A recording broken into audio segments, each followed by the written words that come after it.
السلام علیکم ویورز، جیسا کہ آپ جانتے ہیں کہ پچھلے 4-5 روز سے حماس نے اور اسرائیل نے ایک دوسرے پہ حملہ کیا ہوا اور ان کی جنگ جاری ہے۔ آج اس ویڈیو میں جانیں گے کہ حماس نے یہ جنگ شروع کیوں کی، کیا سوچ کے انہوں نے اتنا بڑا سٹیپ لیا اور کیا انجام ان کے ذہن میں تھا، اور ابھی اسرائیل کی کیا کارروائیاں ہیں اور آنے والے دنوں میں کیا ہوگا، اس جنگ کا کس کو فائدہ ہوگا اور کون جیتے گا۔ یہ ساری اس ویڈیو میں ڈسکس کریں گے، تو اینڈ تک جڑے رہیے گا۔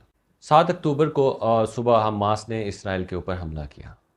حماس نے شروع میں پیراگلائڈر سے، موٹر سائیکل سے، یہ جو بارڈر تھا غزہ کا، یہ انہوں نے عبور کیا اور جا کے شروع میں ان کا کہنا تھا کہ ہم نے صرف چھاؤنی پہ حملہ کیا ہے، جو آرمی کی بیس تھی وہاں پہ حملہ کیا ہے، لیکن سننے میں آ رہا ہے اور جو ایویڈنسز ملے ہیں ان میں یہی ہے کہ انہوں نے اسرائیل کے ہر جگہ پہ حملہ کیا ہے۔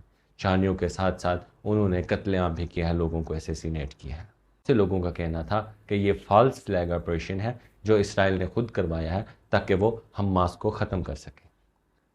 وہ ایگزامپل دیتے ہیں کہ جس طرح پاکستان میں 9 مئی کا واقعہ ہوا اور اس طرح کا آپریشن کیا تھا کہ کسی بھی سیاسی جماعت کو وہ نشانہ بنایا جائے، تو اس طرح کا لوگ کمپیریزن کر رہے ہیں اور پھر کہہ رہے ہیں کہ اگر اس طرح کا واقعہ ہوتا تو 9 مئی میں جو بینیفیشریز تھے ان کی تو انگلی تک نہیں کٹی، لیکن ادھر 1000 سے زائد اسرائیلی فوجی مارے جا چکے ہیں اور 100 سے زائد جو ہے ان کو اغوا کر لیا گیا ہے۔ تو یہ کسی صورت فالس فلیگ آپریشن نہیں لگتا۔ تو جب یہ سارا ہوا، اس کے بعد اسرائیل نے جواب میں کارروائیاں کی اور انہوں نے غزہ کی پٹی پہ جو ہے بہت ساری فضائی بمباریں کی۔ انہوں نے وہاں پہ ناکہ بندی کر دی اور یہ کہنا شروع کر دیا کہ جب تک یہ ہمارے قیدیوں کو رہا نہیں کیا جائے گا، ہم جو ہے حملہ جاری رکھیں گے۔ تو سوال یہ پیدا ہوتے ہیں کہ حماس کے ذہن میں ایسا کیا تھا، انہوں نے کیا حملہ کیا، کیوں حملہ کیا، اور ان کے ذہن میں کیا تھا کہ ہم جیت جائیں گے؟ کیا اتنی بڑی فوج کے ساتھ، جن کے پاس بڑی ٹیکنالوجی ہے، ان کے ساتھ لڑ پائیں گے؟ تو سوچنے سے، سمجھنے سے یہ چیز سامنے آتی ہے، کیونکہ اسرائیل نے عرب ممالک کے ساتھ معاملات طے کرنا شروع کر دیے تھے۔ وہ اپنی آئیڈینٹیفیکیشن بنانے کی کوشش کر رہے تھے، ٹریک روٹ تجارت کا کاروبار شروع کرنے جا رہے تھے، جس کی وجہ سے اگر یہ ہو جاتا اور اسرائیل کو شناخت مل جاتی تو فلسطین کو ہر کسی نے بھول جانا تھا۔ تو انہوں نے اپنے آپ کو ریس میں ان رکھنے کے لیے کہ ہمارے فلسطین پہ قبضہ ہوا ہے، اگر باقی لوگوں نے اسرائیل کو تسلیم کر لیا تو پھر ہم تو غلام کے غلام ہی رہیں گے۔ تو اس وجہ سے انہوں نے یہ حملہ کیا اور انہوں نے یہ سوچا کہ ان فیوچر جب حملہ شروع کریں گے تو مشرق وسطیٰ ہمارے ساتھ مل جائے گا۔ وہ سمجھ رہے تھے کہ جتنی بھی مسلم امہ ہے وہ ہمیں سپورٹ کرے گی اور کسی صورت ہم مسلمانوں کو متحد کرنے میں کامیاب ہو جائیں گے اور ہم یہ جنگ جیت جائیں گے اور اپنی آزادی حاصل کر لیں گے۔ تو ان کے ذہن میں یہ تھا۔ تو جب یہ ان کا حملہ ہوا تو کہتے ہیں کہ اسرائیل کی ایجنسیز کیا کر رہی تھیں؟ حالانکہ اسرائیل کو مصر نے 3-4 دن پہلے آگاہ کیا تھا۔ امریکہ کی رپورٹ کے مطابق مصر ان کو بتاتا رہا کہ آپ کے ساتھ بہت برا ہونے والا ہے، لیکن انہوں نے کچھ نہیں کیا۔ اس کی وجہ یہ تھی کہ ان کا پلانڈ حملہ تھا۔ جتنے بھی غزہ کی پٹی کے ساتھ ان کا جو ہے، انہوں نے ٹاورز لگائے ہوئے ہیں، ٹیلی کمیونیکیشن لگائی ہوئی ہے، ایرن ڈرم ٹیکنالوجی ہے، تو وہ سارا الیکٹرونکلی چلتا ہے۔ تو حماس نے تدبیر اختیار کی کہ انہوں نے جو پہلے ان کے ٹاورز تھے ان کے اوپر حملہ کیا اور ان کے ٹاورز کو برباد کر دیا، جن سے ان کا جو مواصلات کا نظام تھا وہ ختم ہو گیا۔ اس وجہ سے ان کو پتہ نہیں چلنے دیا اور انہوں نے اپنی کارروائیوں کا آغاز کر دیا۔ تو حماس کافی حد تک کامیاب بھی ہو گیا۔ اس کو حزب اللہ کی طرف سے سپورٹ ملی، لبنان سے، ان کو ایران کی طرف سے سپورٹ ملی، اب سننے میں آ رہا ہے کہ قطر کی طرف سے بھی ان کو سپورٹ مل رہی ہے۔ تو یہ کچھ حد تک کامیاب ہونے لگے ہیں۔ ادھر سے اسرائیل کہتا ہے کہ ہم نے حماس کو ختم کر کے چھوڑنا ہے۔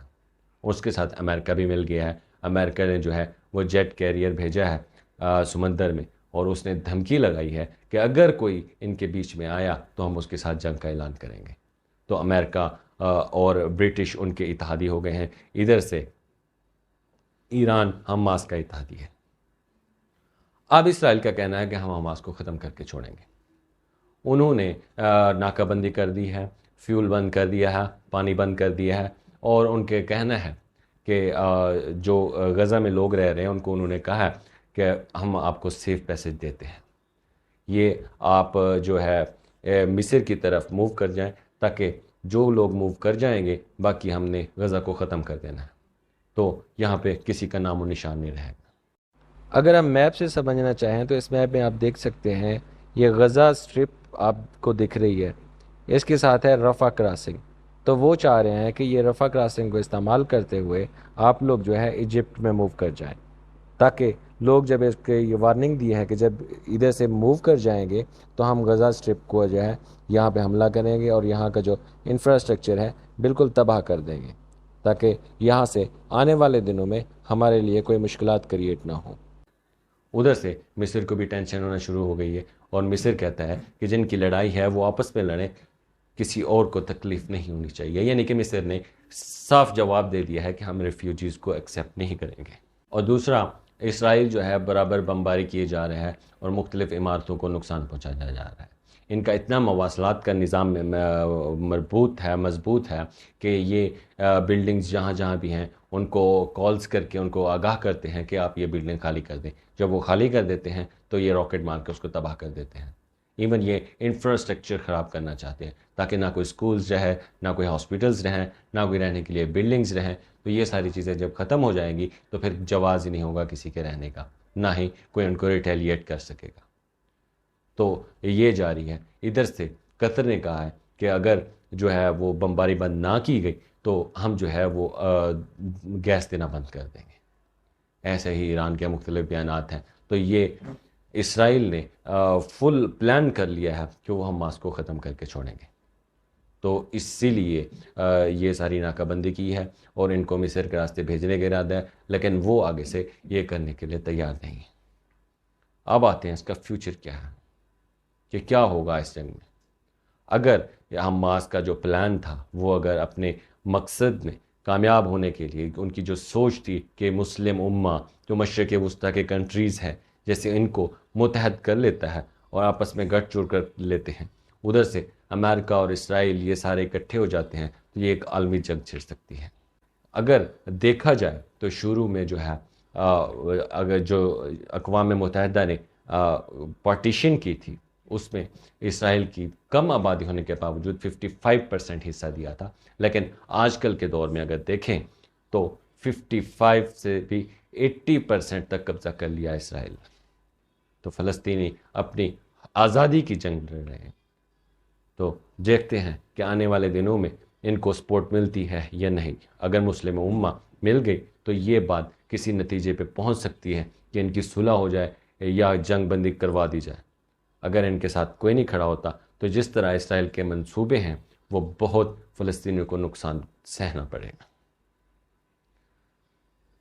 باقی جو صحافی ہیں وہ اس جنگ کا قصوروار جو ہے وہ اسرائیل کا جو پرائم منسٹر ہے اس کو قصوروار کر رہے ہیں۔ وہ کہتے ہیں کہ اس نے ان کی سنی نہیں، ان کو حقوق فراہم نہیں کیے، یہ جو سمجھتا تھا کہ میں جو ہے اسلامی برادری سے، عرب ممالک سے اپنے تعلقات بنا لوں گا اور ان کو جسٹ ایوائڈ کر دوں گا اور ان کے مزید علاقوں پہ قبضہ کر لوں گا، تو یہ اس کی سوچ تھی۔ اگر وہ یہ سوچ نہ رکھتا اور اگر وہ ان کو پراپر حقوق دیتا جو اقوام متحدہ کی پارٹیشن تھی اس حساب سے اگر ان کو زمین دی جاتی تو آج نوبت یہاں تک نہیں پہنچنی تھی۔ دعا ہے اللہ تعالیٰ ہر کسی کو اپنے حفظ و امان میں رکھے اور مسلمانوں کو قوت دے، اور جتنے بھی بے گناہ مارے گئے ان کے گھر والوں کو صبر و جمیل عطا فرمائے۔ جڑے رہیے ہمارے ساتھ، ملتے ہیں اگلی ویڈیو میں۔